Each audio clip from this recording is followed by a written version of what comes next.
There's a place where the living and the dead trade whispers. Where shadows don't just follow, they watch. Where one thin barrier holds back what waits on the other side. You've stepped into the veil between. What you're about to hear drifts between fact, belief, and the unknown. The veil between is for entertainment purposes only. Our stories, research, and experiences are our own, not medical, legal, or professional advice. So step carefully, and remember, the choice to believe is always yours. Welcome back to the Veil Between podcast, fam. Hope everyone's having a great day. Wow, it feels like we're stuck now where that awful time in the winter where the holiday magic is gone. And it's just cold and frigid now and everyone's kind of grumpy. That's what I'm feeling right now. I mean, as long as I have my coffee, I'm good, I think. Right? Yeah, coffee's everything. Yeah.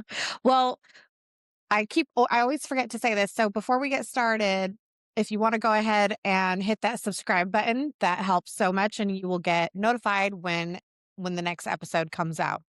And thank you all so much. The community is really growing. A lot of questions, positive comment, feedback, a lot of it's coming out. And that's what this is all about. Yeah, we're getting curious minds reaching out. Oh, what about this? Oh, this made me remember this time. And everyone has a story or knows somebody with a story that they heard. Yeah. It's really cool. It's nice to hear it because there's so many people, so many of us just repress it, right? So because we don't want to be that kooky person. And now like there are so many people reaching out. It's just wonderful to see the growth of the community. Yeah, absolutely. So today we've decided to talk about different types of entities focusing on hags. Yeah, we would like to mix things up and occasionally talk about certain vectors that you should keep your eyes out for. Some people have ran into this vector. We call it the hag, but there are so many different nomenclatures around the world. The gray woman, the white woman, the spectral woman, the banshee, the wailing woman, the crying woman. There's just so many of them, but it all goes back to a feminine spirit, which is you can either experience it on the ethereal planes or the material plane. And they are very malevolent. They're very malevolent. And usually these individuals can either be actual people that are manifesting themselves in a specific way, which would make them dark practitioners, or these can be apparitions or disembodied spirits. But all of them come in the same form when people report them, seeing them as either a woman with a pale countenance or an elderly woman with more of a wrinkled, monstrous countenance. And you have some experience in dealing with these things, don't you? I do. I was actually harassed by a hag. To describe what she looked like, what I saw, she had like long, like mid-back, not like super long, but like mid-back, oily gray hair. Like just strands of hair, looked like it hadn't been brushed or anything. It was just wild hair, unkept. That sounds familiar, like the other accounts that we've heard about from the clients and other people I've done research about. Yeah. Yeah. And she looked like a specter. The best way I could explain kind of like what she looked like, because she was kind of like see-through and she was very white as far as like, there was no color to her. So ethereal. She looked like the ghost at the very beginning opening of the first Ghostbusters movie in the library. Okay. You know what I'm talking about? Yeah. All white. Like there was just no color to her. The clothes were all like grayscale. You know what I mean? So she looked very pale and pasty. Her skin on her face was like hanging, like very gaunt. And yeah, I mean, she just looked like a hag, like a witch. Like I feel like the old school depiction of like witches. Yeah. Like Snow White, like the stereotypical one with the apple. Yeah. The nasty looking witch. That's what she looked like. And that's where the stereotype probably comes from. Individuals who were likely attacked by these beings and assuming that it was probably a witch. It might have been a dark practitioner, but now you have witches being thrown into this situation and getting lumped in with all of them. See, because we kind of have an all or nothing culture, right? We just like to accuse an entire group of people. But my theory behind the various nomenclatures of this vector is that some of them are disembodied practitioners, some of them are apparitions, and some of them are disembodied spirits. By disembodied practitioners, are they still living and they're just having like an out-of-body experience? Yeah, and they're attacking other people, either done out of revenge similar to a psychic attack, or they're doing it to siphon energy from other individuals. So if it's a practitioner, how are they taking on that appearance Because if they don't look like that in real life? Because your third eye is seeing them for what they really are. Spirits that are corrupted. It's not necessarily what they probably look like in real life, but we have a ethereal body, and it doesn't necessarily look like how we look here. It looks very different. So this is the reason why Christ tells you you're going to receive a new body after you're done here. You receive a new body. That new body is your spiritual body, the real you. I believe this is what people are perceiving, is that the mind is warning them that this entity is here and this is what you're dealing with. So sadly, a lot of witches get lumped in with this situation. People think you're not necessarily under attack by a witch. It might be a dark practitioner, but it doesn't necessarily mean it's a witch, because there's so many nomenclatures of dark practitioners as well. But this is where the stereotype comes from. This is one of the stereotypes of the old craggy witch with the rat's nest hair and all of that. That's where it all comes from. Categorizing or calling the hag a witch, like trying to combine the two into one. Combine the two, yeah. They're not necessarily synonymous. Yeah. So for me, what happened was I went to lay down for a nap, because as an empath and taking on all these other emotions and other frequencies and stuff, I'm always tired. So I do take a lot of naps. I'm kind of like part cat or something. So I laid down for a nap and I was laying on my side. I fell asleep, and it was pretty much right after. No, I think some time went by. I was asleep for a little bit, but all of a sudden I felt the same sensations as when I was attacked by the psychic vampire. My body felt like it was vibrating. I was paralyzed. Everything for me was at a lesser degree of the attack of the psychic vampire. So it wasn't as intense. And maybe because I was already used to those sensations, it was much easier for me to break free from that paralyzing sensation. So what happened was I felt, like I said, I was laying on my side and I felt a presence spooning me from behind. You're a little frisky, huh? I was just, and that was like, I don't know, to me, maybe because to me, it wasn't as violent of an attack as what I had already experienced. And the fact that she literally just spooned up on me. Yeah. And I felt her kind of like trying to like hug me, like she put her arm around me, and maybe she needed like contact to absorb my energy. But I kind of just laughed. I was like, well, lady, I've faced worse than you.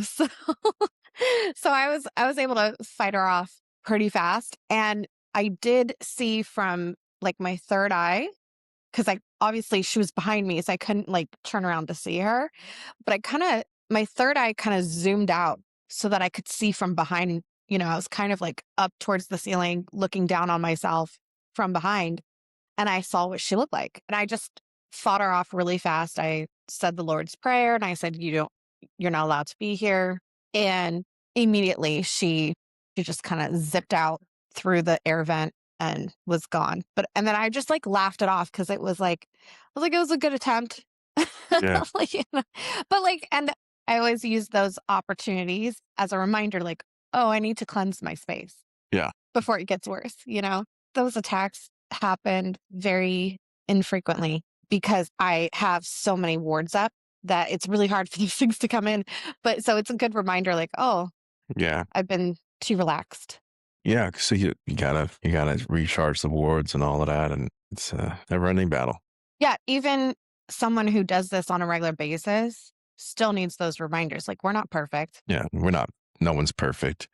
Beware of people who pretend like they're perfect. We make mistakes. Everyone makes mistakes. Part of being human. And it's funny you should bring that up about the contact thing, because the clients that we had helped with cleansing their home of their hags, and also other cases that I've researched, speak about the same thing, that she has to have contact with you. Whereas I've also researched psychic vampires. They don't necessarily need contact with you. Yeah, the psychic vampire that attacked me did not have direct contact. Yeah. He was kneeling down and like looking over at me because he was enjoying watching me suffering, but he never actually touched me. And I hear some of them are just sometimes at the foot of the bed. It just all depends if they don't have direct contact. But hags seem to require direct contact. So I'm wondering if that's just specific to that vector, where they just need to do that in order to drain you of your life energy. Yeah, very interesting concept. But another thing that I've also noticed about this vector is that they usually go after psychically sensitive people, individuals who are gifted, whether they refine the gift or not, seem to be drawn to them like a moth to the flame. And I think that it's probably because they look like beacons to them in the etheric layers, and they say, oh, I see something.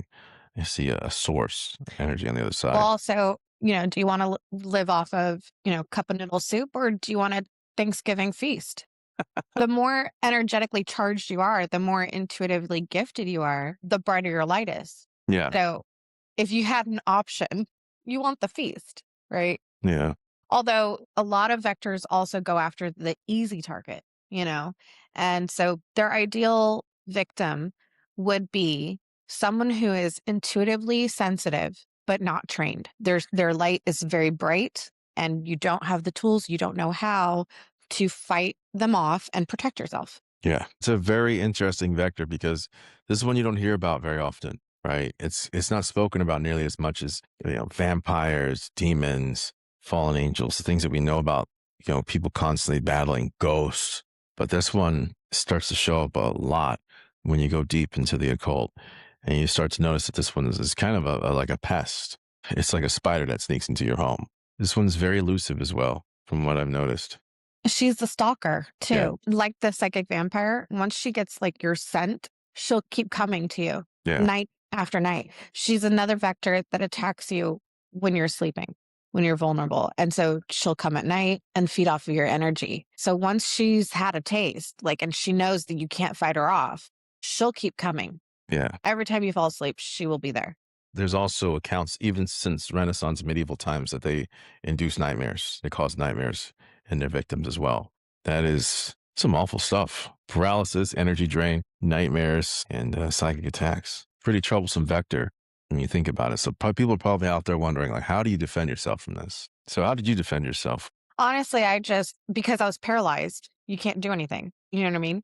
So I always go back to prayer. Say the Lord's Prayer, Our Father, and the sheer will to move. I had to will my body to move. It's mind over body. You have to take control, and you have to have that authority, that presence, that you own your space, you own your body, and that nothing is allowed to touch you, to harm you, to try to, jump into you, possess you. You have to have the will and the intent to lock yourself down. I could see how she could be hard to fight off. To me personally, because I had experienced and been attacked for 3 months straight by a psychic vampire, it was laughable. She was not nearly as strong. And I'm not saying that that's how all hags are. Yeah, maybe some hags are stronger than psychic vampires. There are levels to this. You might have been dealing with a low tier one, but there's more powerful ones out there. Yeah, I just think that because I had been fighting and training to fight off that psychic vampire, when she tried, it was like I said, it was like a fraction of the power that he had. It was really fast. I was just like, you're gone, get out. And she took off right away. I think that encounter literally lasted maybe 10 seconds, maybe a little bit longer. So would you say, because this vector usually targets psychically sensitive people, it would probably be a priority for individuals to start learning a meditation routine to strengthen the mind? Yeah, a strong mind is very important. If you are paralyzed, I've said this before, I don't think there's anything more scary than not being able to move your body. Yeah, it's very terrifying at first. Even when you're facing something that you can't see with the naked eye, it's only amplified, your fear is only amplified, so much more by not being able to move. There's nothing that leaves you more vulnerable than being paralyzed. Yeah. So I would suggest staying calm immediately, because anger, sadness, and fear feed negative entities. Stay calm, relax. Okay, that's the first thing you have to do. Now, this is easier said than done, I know, because now either your third eye, through your perception on the other side, you're probably seeing, or even with the naked eye, you're seeing something that looks horrific in your room, and it's invading your personal space, right? It's invading our home. Our home is our fortress. And anything that's not welcome in there usually causes alarm. You're going to have to take a moment to not let your emotions get the better of you, because that's usually when the vectors are able to really lord their attack over you. Stay calm. Always stay calm. When you see these paranormal investigators lose their mind and start screaming and running off, they're actually feeding these vectors and making them a lot worse for the inhabitants to deal with later in the future. Don't panic. Stay focused. And this is why meditation is key. Stay focused. Announce the Lord's Prayer. Will this creature out of your personal space. And as you're meditating, if you have these intense emotions, if you don't have control of your mind, the meditation won't work. You can't focus on the meditation, on doing the thing that you're trying to do. It's hard to think about the Lord's Prayer when you're terrified and you're screaming. Your inner dialogue is screaming, and it's the last thing on your mind. You're just focused on the creature that's there bothering you. So staying calm is very important. Well, aside from the prayer, if you are being attacked by anything that is draining your energy and you can feel it, like what it felt like to me was my body was vibrating.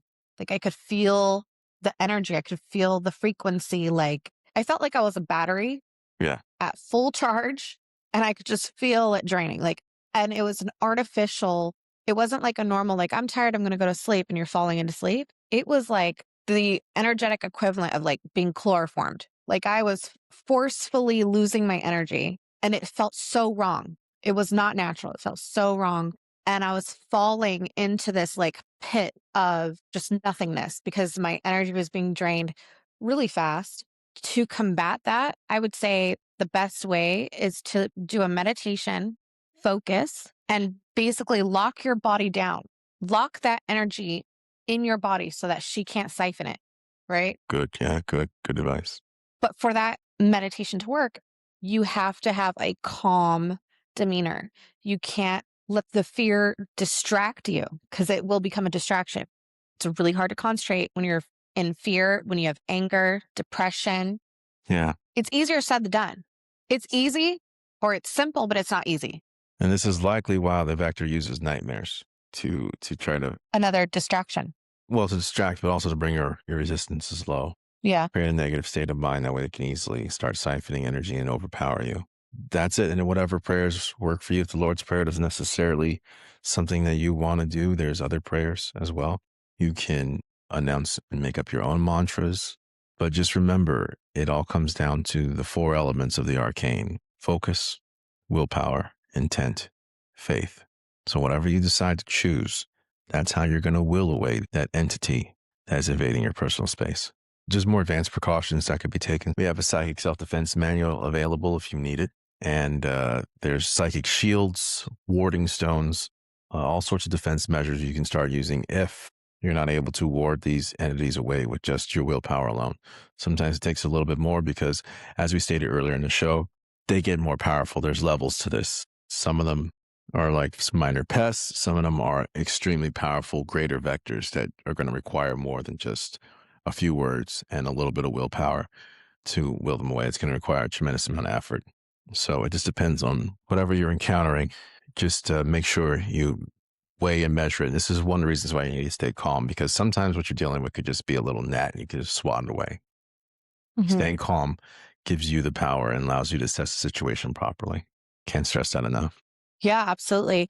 So reach out to us. Let us know if you've ever encountered a hag, if you've ever been attacked by a hag or know somebody who has, or just been attacked by anything where you felt paralyzed and or could feel the energy being drained from your body. Leave comments, send us emails, share your story. We would love to hear about it. Yeah, we want to hear your story to grow the community, to grow awareness, and to help other people. Your story could help someone else out and could give them the courage to seek help or to share their story and to further build the community. That was a great topic, I think. I'm curious to see how many people have encountered the hag. Yeah, I was surprised that this one showed up so many times for all the different clients that we've dealt with. They keep saying that seeing the creepy old lady. Mm-hmm. Yeah, very interesting to see how this transpires. Hopefully, as we grow the community, more and more people can give us more intel on what we're dealing with. All right. Well, on to our questions, letters from the veil. We have some anonymous questions. So first, First question is, how do you know if an entity in your home is just passing through versus trying to attach? It's a really good question. Are you sure that's not Kelly? Yep, I'm sure.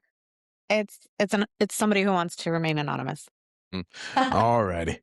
I still think it's Kelly, but anyways, that's a really good question. And would you like to take this one or? Yeah, sure. So personally, I don't think spirits just pass through.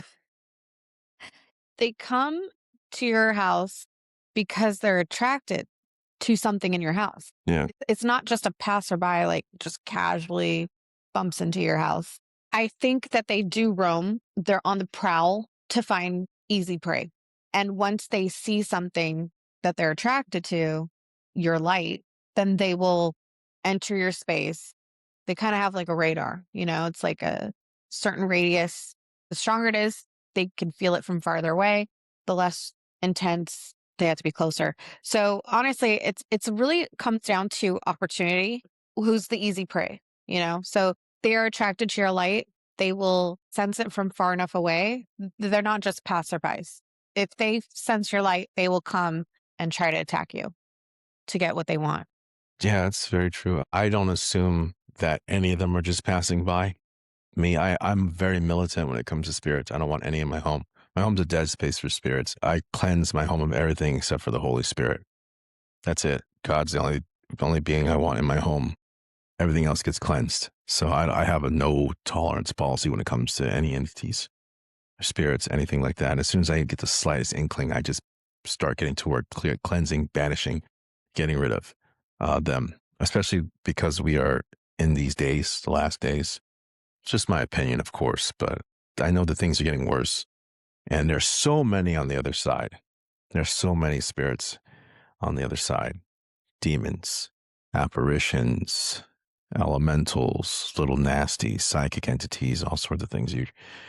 So many different vectors and nomenclatures to deal with that I don't take any chances. And once again, you don't really know what you're dealing with. We're not really that well versed in the etheric layers like they are. So it is just best to just assume that they mean business and to get rid of them right away. And that's my advice. Some people are a little friendly to them.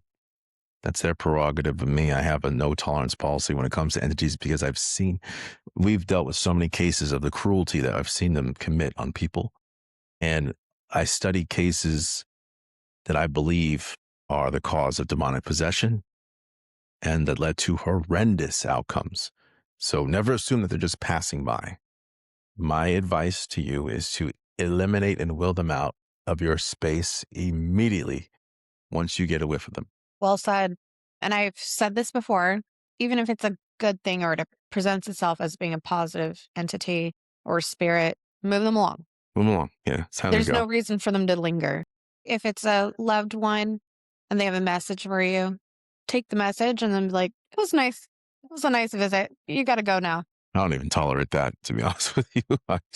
I mean, like, I'll probably when I get to the other side, who knows, maybe my relatives will be like, hey, we were trying to talk to you, but you kept banishing us. Hey, sorry. Oh my God.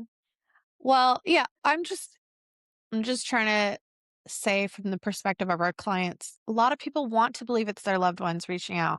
Yeah. Sometimes. So if you feel like it is, take the message and move them along. Help them move on.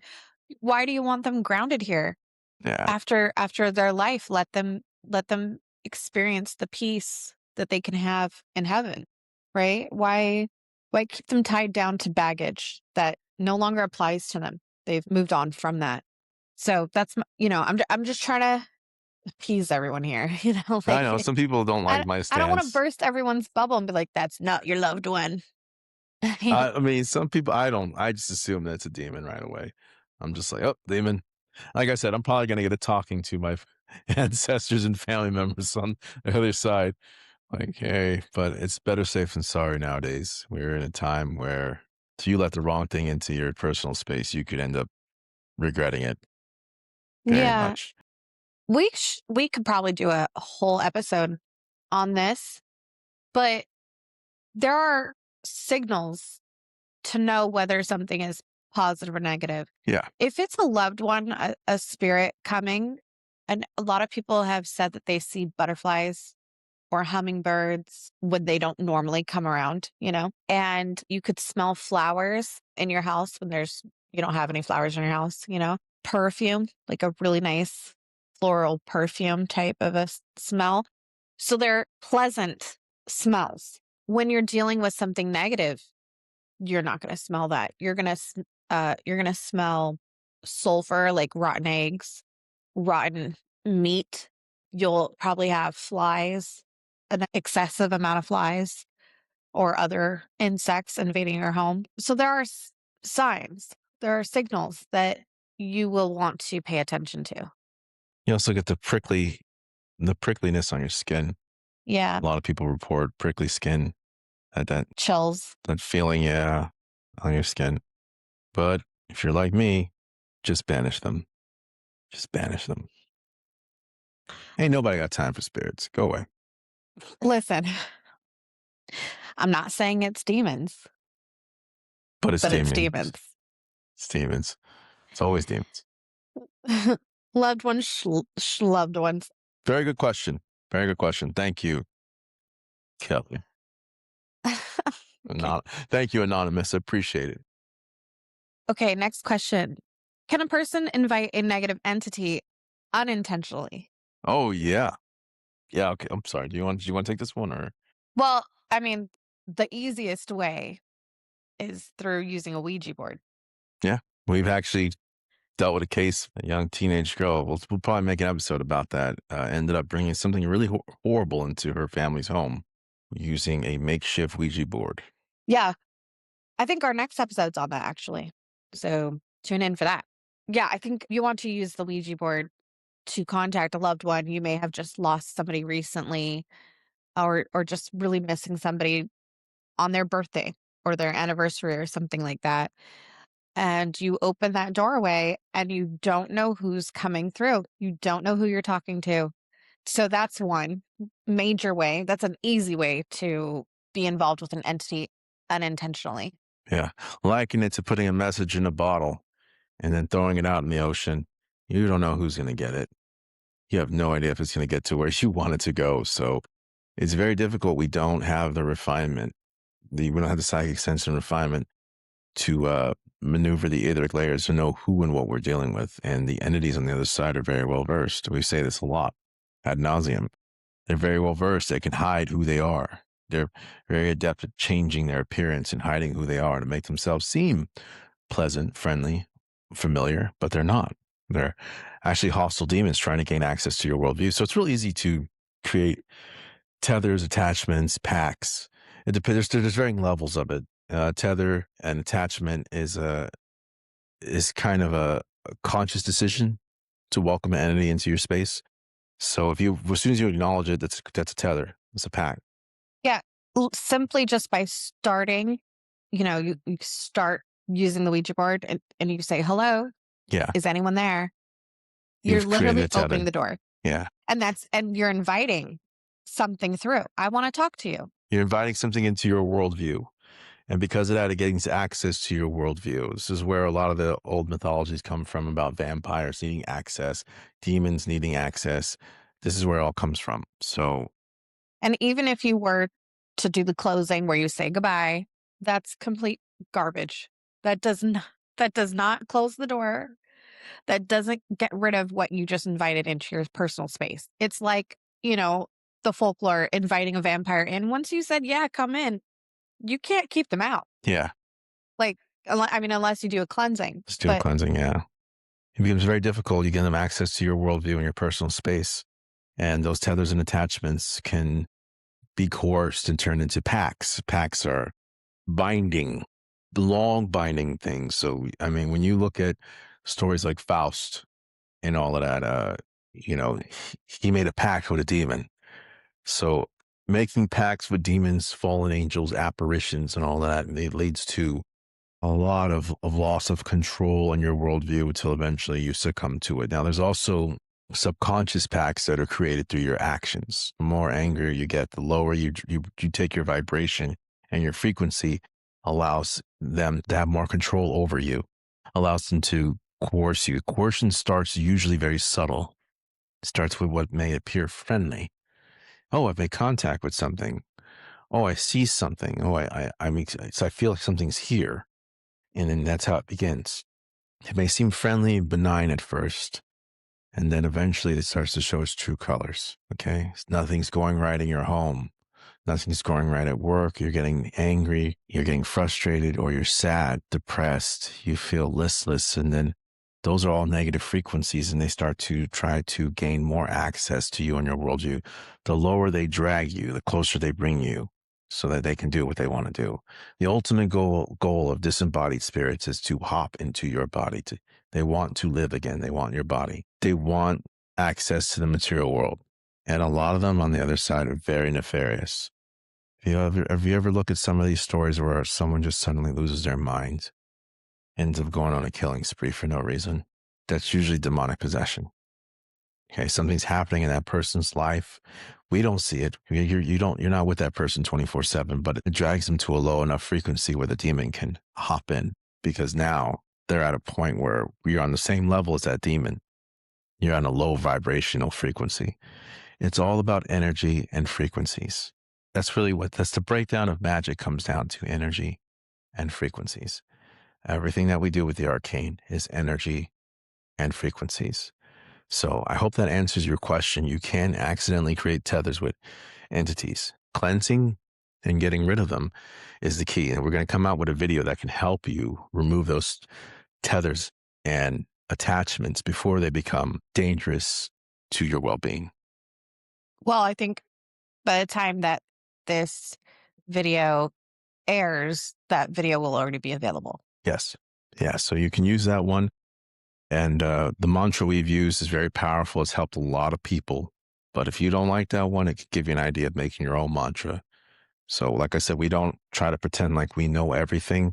Some people might not be comfortable with the things we say or do. So if you just get an idea of how to construct your own banishment ritual, and then go from there. But remember, repetition strengthens your power in the other layers. So if you continue to do something that's been done before many, many times, the universe remembers it, recognizes it, and allows you access to that power much more readily than if you were to just try to make up something on the fly. But if you want to make up something on the fly, by all means. Yeah, if there is something that you say already that means a lot to you, yes, that's important. That'll Yeah. work. That'll work too. Because you have already infused it with your will and your intent. So yeah, if you have your own prayer or your own mantra that you already created and you have already been using it, that would probably be ideal. Yeah. So whatever you feel comfortable with, like we always try to say, we don't know everything. We're not the end all be all. And the main thing is to stay comfortable and focused. And another thing, just to clarify, because I have received these questions and these like rebuttal, like pushback from people in the past. So I just want to clarify, we used the Ouija board as an example. Yeah. There are other tools, but I just want to clarify the reason why the Ouija board is something you should stay away from. I don't want to say it's bad, but you want to stay away from it. No, it's bad. Well, the argument I've heard is, oh, it's just a tool. Like it's just a thing and it's how you use it that, A machine gun is a tool. If I were to give it to you, you didn't know what you were doing. You could cause some damage to yourself and others. Well, here's the thing. The Ouija board specifically is about summoning something. It is. You're literally having a dialogue. I mean, it's a keyboard. You're talking to something and you want them to talk back. So you're inviting that conversation and you don't know who's talking to you. You can't control who you're talking to. You can't be like, oh, I'm sending an email to mom or grandma. Yeah. No, you're just putting it out in the ether and saying, is anyone there? I'm here for a discussion. I'm open to a dialogue. And it's very dangerous because you open yourself up, and that is you don't know who's on the other side. Right. So the other argument I've heard is that, well, isn't that the same thing as tarot cards? No, it is not. No, it's not. Tarot cards is not a tool used to create a conversation. I'm not having a conversation with an entity. The tarot cards is a tool that, for me, I know it works very different the way I do my readings. I pull from the client I'm reading, I pull their emotions, and the cards are used to narrow and focus in on the specific message that my client needs most to hear. Because I am an empath, these messages are coming from them. They are also coming from God, and they're coming together to provide the most necessary message that person needs. It's a snapshot in time of what the client is currently experiencing and what will happen if they continue on the current path that they're on, and what the future holds if they do continue on that path. There is no dialogue. I'm not talking to somebody else. I'm solely focused on my client, and the message is coming from my client. Every time I'm doing a reading, every time the client will say, "Oh my God, I just said that. I literally just said that to my girlfriend," or, "Oh, I was just thinking about that. Oh, I've been fighting over this idea. Like I'm stuck with this, making this decision, and I'm not sure, should I go with this one or should I do this?" And every time they're like, "Oh, I've been dealing with that. I've been struggling with that this whole time." And so it comes from them internally. We're not inviting something else to have a conversation. Yeah. Totally different tool. And tarot gets a bad rap because there's such a lack of understanding of how to actually utilize it. And some people who think they're adept are actually not. While we're on the subject, a proper tarot card reader, and I know you're very good at reading tarot. A proper tarot card reader has taken the preparatory arcane methods and practiced them thoroughly, making the proper universal connections that are required to effectively use the tarot tool, and understanding how to use those connections to reach out through God. Because remember, God is everything. And we just spoke about a very similar subject about empathy and the connection that is derived from that. To reach out through God to be able to access the answers that the subconscious already knows. So that's really what it is. That's the very simplistic breakdown of what tarot is. But a lot of individuals, they just buy a deck and they just try to memorize what's on the cards. And some of them even erroneously consult spirits. You don't need to do that. You have the power already. You are made in the image of the most powerful being, and you are interconnected with the entire universe. You don't need access to spirits or anything like that. This is the reason why tarot gets such a bad rap. It's just a tool. And there's the misconceptions that are derived from it are because of people who don't properly train tarot before actually going out and using it. I know it's probably going to anger a lot of individuals, but it's the truth. It's not just something you can hop into. And you need to be careful if you're utilizing it to contact spirits or you're utilizing it through spirits. We just warned you about creating tethers. It's still a very dangerous thing. Remember, you don't need spirits to utilize the tarot. You have the power already within you. Like Jesus says, the kingdom of God is already inside of you. The tarot is more of a way of helping for us to translate information that the conscious mind can't readily understand. God and the universe may be sending you messages in ways which you cannot comprehend, because the way we process information is actually very primitive compared to how God processes information, how angels process information. It's very primitive what we do. We're very young species and young souls. So the tarot is a way for us to bring that ability into actualization and to utilize it so that we can understand what's transpiring around us and how to make sense of it for people who need help and help them find the right path. That's really what it comes down to. So, yeah. Great question. Great questions. Outstanding. It was not a very simple question. There was so much to it. Yeah. So That's why I still think it's Kelly. Okay, so on to our announcements. Just a reminder again that new episodes of The Veil Between comes out every second and fourth Wednesday. And we do have a new show, Occult Pop, which comes out every first and third Wednesday. So they're alternating weeks. So tune into that where we talk about different popular culture from an occult lens. Yep. Different movies, TV shows. Even music. Yeah. Yeah, we're going to go into a lot of crazy things that we see every day that have hidden meaning behind them. Or not so hidden. I mean... Or not nowadays. They're just out in the open about it, right? Hollywood is just flaunting it in our face and I feel like they're laughing at us. They're like, oh, they are. they're like They showing are. you this is real. And then they're like, but we're telling you it's fiction and you're going to believe that it's fiction. Yeah. But here's the thing. Reality is stranger than fiction. Truth is stranger than fiction. That the old cliche saying, it always rings true. You know, we've all had things happen where we literally say, you won't believe this. You wouldn't believe this. If I hadn't seen it myself, I wouldn't believe it, you know? And they want to compartmentalize things to make you feel like you're crazy. So stay tuned for Occult Pop. And we're also going to be coming out with guided meditations, how-tos to help you with many different topics, cleansings, meditations, prayer, mantras, manifestations. It's all we're going to be a one-stop shop for spiritual needs. Spiritual warfare. Spiritual warfare. Psychic self-defense. Like, this is about taking back your sanity, your peace, your home. Like, especially during these trying times, because I look in the news and there's so much sad stuff happening right now. And a lot of it could have been prevented with a little bit of spiritual awareness and training.